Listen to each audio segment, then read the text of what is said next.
한낮의 햇볕은 화로의 온기처럼 따스해 응달의 땅에도 물기가 번지게 했다.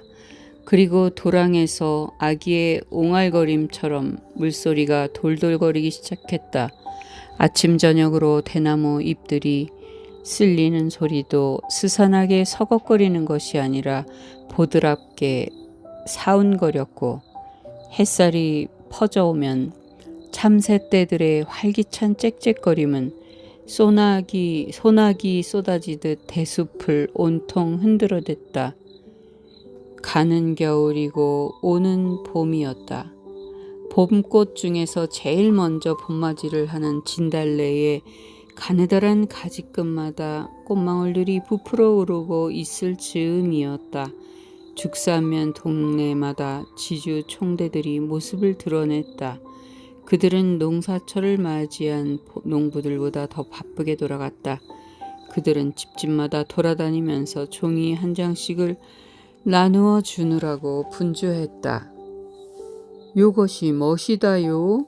종이를 받아든 사람은 의례껏 물었다. 토지조사 신고서시. 지주 총대들의 무뚝뚝한 대답이었다. 그것이 멋인디요. 당신네 전답을 있는 대로 적어서 관청에 내라 그것이요. 우리 논밭에 우리가 농새 지묵으면 됐제 뭐 하려고 꾸척스럽게 적어내고 말고 한다요? 어허, 관청서 허라면 혔제. 무신 씨잘데기 없는 말이 그리 한 바가지여. 지주 총대가 안색을 바꾸며 눈을 치떴다. 그 위세의 농부는 주춤 움츠러들었다. 그러나 소문으로만 들어왔던 토지조사 사업이란 것이 마침내 시작된 것이라서 겁부터 앞서고 의문은 한두 가지가 아니었다. 아니, 근디 말이요. 요것을 어찌게 적는 것인게라? 아, 거그 문서에 적으란 대로 따라서 적으면 될 것 아니겠어? 허창 깎아보시. 어찌 이리 알아먹도 못할 한모만 잔뜩 씌었다오요? 농부는 종이를 들여다보며 얼굴을 찡그렸다. 사실 농부가 들고 있는 서식 갖춘 서류에는 밑으로 길게 네모진 몇 개의 빈 칸을 빼고는 그 옆과 위에 인쇄된 크고 작은 글씨들은 모조리 한자일 뿐이었다. 글 모르는 것이야 당신네 일이제 무신 문서 타박이요. 좌우지간 당신네 일인 게 당신네가 알아서 할 것이요? 아니 자꾸 갈라고만 허덜 말고 요것이 무신 소린께 어쩌지 하라고 허라고 차분차분 겔차줘야 할 것 아니겠소? 아니 바쁜 나보고 인제 와서 천자문을 겔치라는 것이여 뭐시여? 우선에 받아두고 세세한 것은 다음에 말허겠구만. 듣지 않니께 지주 총대라는 것이 지주 대표라는 말이라던디 글먼 우리같이 무식한 땅 임자들 편히 도와줘야 할 것 아니겠소. 하하, 무식이 자랑 아닌 게 그만 말하고 기둘리란 말이시. 그리 몸살 안 돼도 차차로 알게 될 것인게. 지주 총대들은 꼭 무슨 벼슬이라도 한 사람들 같았다. 토지조사 신고서를 받아든 대부분의 농민들은 비록 한문을 깨치지는 못했지만 그들이 자기네들 편이 아니라는 것은 금방 알아차렸다.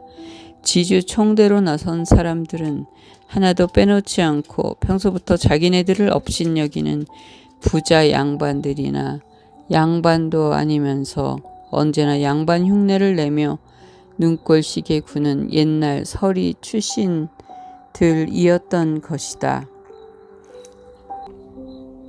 지주 총대가 된 부자 양반들은 그나마 자기들이 직접 나서서 신고서를 돌리지 않았다. 마름이나 머슴들을 시켜서 돌리고 말았다. 그런 동네 사람들은 더구나 토지조사를 왜 하는 것인지 신고서에 무엇을 어떻게 적어야 하는 것인지 알 도리가 없었다. 농부들은 잔뜩 불안한 속에서 서로 입을 모으고 귀를 열어 토지조사 사업의 내막을 알아내려고 신경을 곤두세웠다. 그러나 그 노력은 별로 신통한 효과를 나타내지 못했다. 왜냐하면 면사무소에서 의도적으로 그 내용이 널리 퍼지는 것을 막고 있었던 것이다.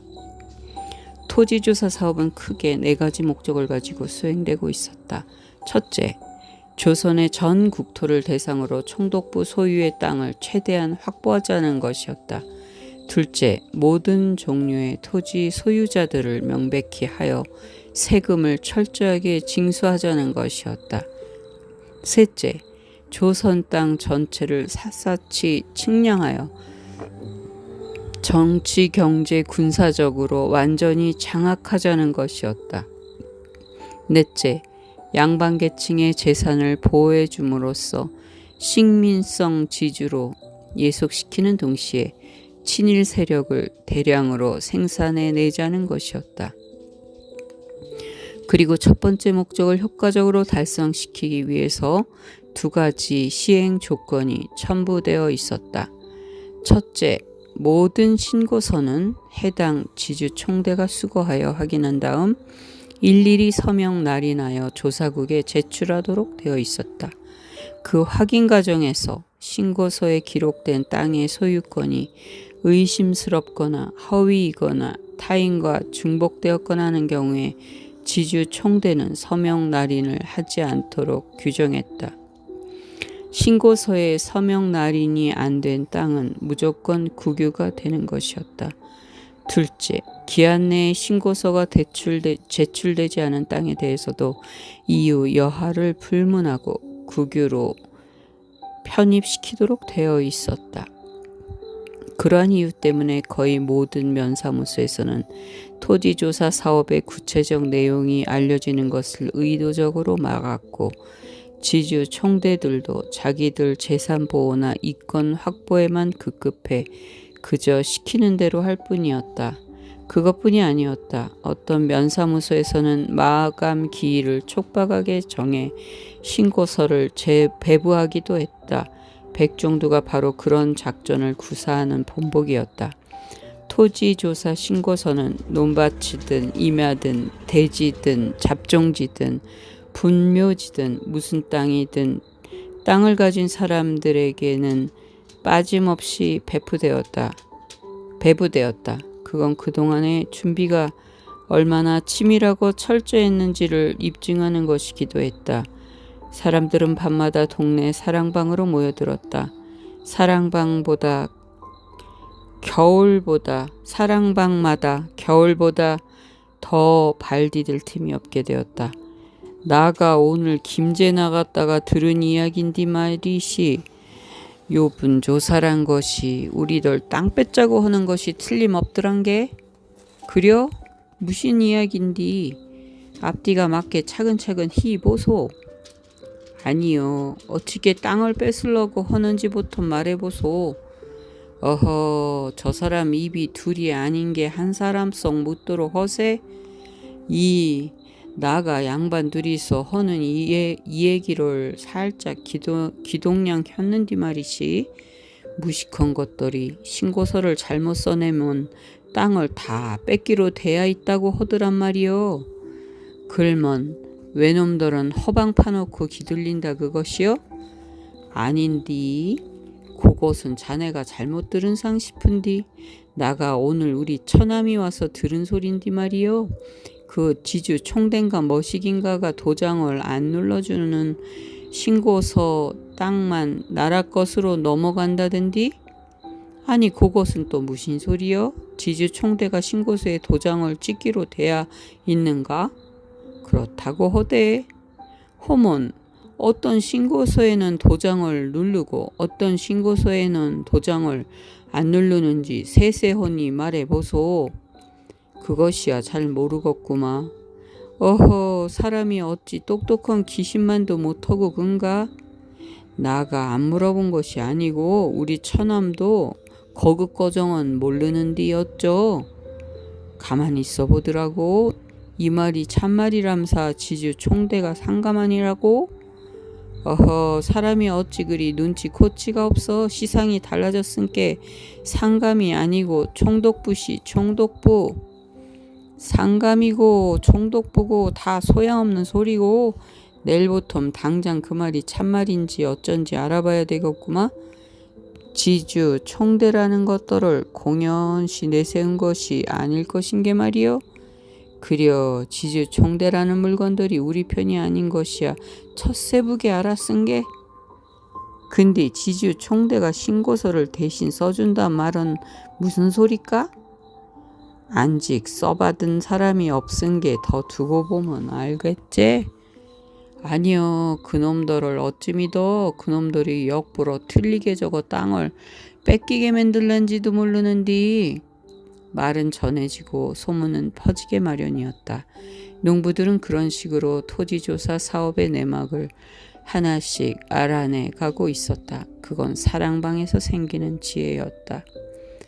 그러나 그들에겐 언제까지나 사랑방에 모여 앉을 수 있는 여유가 있는 것이 아니었다. 한정되어 있는 신고기간이 그들을 압박해오고 있었다. 논밭이 조금이라도 있는 사람들은 누구나 불안하고 초조한 기색이었다. 그들은 일이 어떻게 돌아가는지 살피느라고 앞에 닥친 농사일들도 제대로 하지 못하고 있었다. 마지못해 농가리를 하다가도 아는 사람이 지나가면 어떤 달라진 소식 들을 수 있을까 하여 일손을 멈추었고, 기운 없이 걸음 손질을 하다가도 색다른 사람이 사립 앞을 지나가면 연장을 내던지고 마당을 가로질렀다. 그런 남자들 옆에서 여자들도 편할 도리가 없었다. 여자들은 남편들의 눈치를 보며 허둥거리고 시무룩했고, 걸핏하면 아이들을 나무라거나 쥐어박았다. 그리고 남편들 못지않게 귀들을 열어놓고 살면서 고산 모퉁이나 우물가에 모여 서로 소식을 주고받았다. 어른들이 그러니까 아이들도 주눅 들고 풀주고 밥상머리에서도 찍소리가 없었고, 어른들을 피해 밖으로만 배돌았다. 논밭을 가진 사람들이 하나같이 그 지경이라서 땅떼기 하나도 없는 소작인들이 오히려 속이 편한 판이었다. 사실 먼저 맞은 매가 낫다는 격으로 그 일을 덤덤한 마음으로 바라보고 있는 사람들도 없지 않았다. 그들은 바로 국유지 조사 때 이미 땅을 빼앗긴 사람들이었다. 그러나 양반 대지주들은 일반 농민들과는 딴판이었다. 그들은 평소와 다름없이 태연하고 유유할 뿐이었다. 달라진 것이 있다면 사랑채가 분주해졌다는 것이었다. 동네별로 논을 맡아 관리하는 마름들이 뻔질나게 드나들었다. 그 종종 걸음을 치는 모습들이 꼭 추수철을 맞은 것 같았다. 대지주들은 동네별로 자기네 농토의 신고서를 작성하는 중이었다. 그들은 벌써 면사무소를 통해 자기네 재산에는 아무런 피해가 생기지 않을 것이라는 귀띔을 들었던 것이다. 동네마다 뒤숭숭하고 어수선한 가운데 새로운 일이 생겼다. 이장들이 논밭 가진 집을 돌아다니면서 난데없는 돈을 분담시키기 시작했던 것이다.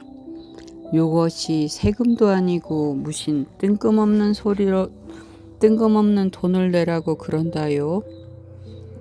이 지주 총대들 헌티 줄 보수를 출렴하는 것이다요. 보수? 보수가 무슨 소린기라? 허허, 참 그것도 모르고 그런 게 멋이냐. 품삯도 아니고 월급도 아니고 요분일로 애쓴다고 주는 돈인디. 그려 수고비로구만. 수고비. 아니 그 이름이 보수든 멋이든 나가 알 바 없는 일이고 그 돈을 어찌서 우리 보고 내라고 그러요? 아, 그것이야 뻔한 일 아니라고? 지주 총대가 지주들 전답 신고하는 일로 밤낮 없이 애쓴 게 지주들이 십시일반으로 돈을 출렴해서 수고비로 주는 것이야 당연지사 아니라고? 등치고 간 빼먹으려고 하네. 자, 따져봅시다. 지주 총대가 하는 일이 누구를 위하는 일이요? 총독부를 위하는 일이요? 지주들을 위하는 일이요? 이 장 말대로 하자면 순전하게 지주를 위한다는 것인디 어허 참 소가 웃겠소. 소가 어허 무신 말이 그려. 나야 위서 시키는 대로 전하는 것인 게 그리 똑똑 부러지게 따질지 알면 당장 면사무소로 가서 쌈바거니 따지도록 하더라고. 닌장 맞을 항시 그런 소리로 입막음이제. 묻고 죽자도 땡전한 입 없은 게 그런 이치에 닿지도 않고 경우에도 없는 돈은 못 내겠소. 그것이 알아서 할 일이요.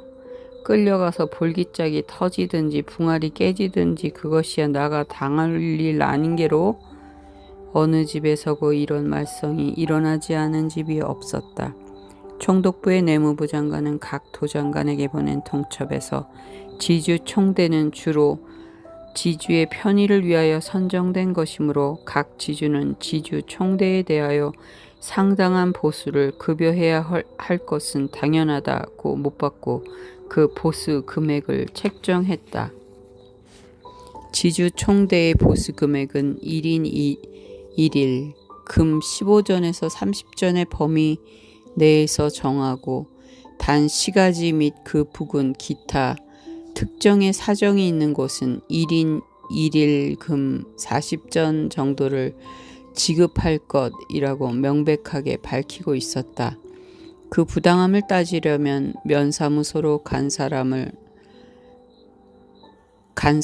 아무도 없었다. 억지 춘향이로 배당된 돈을 낼 수밖에 없었다. 신세호의 집에는 날마다 사람들이 바삐 드나들었다. 그 분주스러움은 대지준의 사랑채와 흡사했다. 사실 신세호의 집에서 하고 있는 일은 대지주의 사랑채에서 하고 있는 일과 똑같았다. 다만 신세호가 작성하고 있는 토지신고서는 자기의 것이 아닐 뿐이었다. 신세호가 동네 사람들의 토지신고서를 작성해 주기 시작한 것은 지난달 서당을 다녔던 한 아이의 아버지가 찾아와 사정을 한 데서 비롯되었다. 지가 하늘천 따지도 모르는 무식쟁이라 어쩌겠는 거게라오. 지주 총대란 사람을 찾아가자도 콧대 높기가 하늘이고 보순지 품삯인지를 냈는디도 또 뒷손을 벌린다고 하등마요. 그런 행투야 그런다고 치더라도 진로 걱정되는 것이 그 사람을 당체 믿을 수가 없는 일이구만이라오. 그 사람이 지대로 안 적어주면 논밭이 다 날아갈 판인게요. 그 간절한 부탁을 신세호는 외면할 수가 없었다. 신고서를 작성해주고 안 해주고를 결정하기에 앞서 그 사람이 무슨 아픔처럼 자신의 무식을 토로하는 것에 신세호는 가슴 찔림을 느꼈던 것이다. 그 가슴 찔림은 뒤늦게 깨닫게 된 양반으로서의 자책이었다. 송수익이가 일갈했던 대로 의병으로 자진해 나서서 수없이 죽어간 것은 왕족들도 아니었고 양반들도 아니었다. 바로 배운 것 없는 무식쟁이 백성들이었다.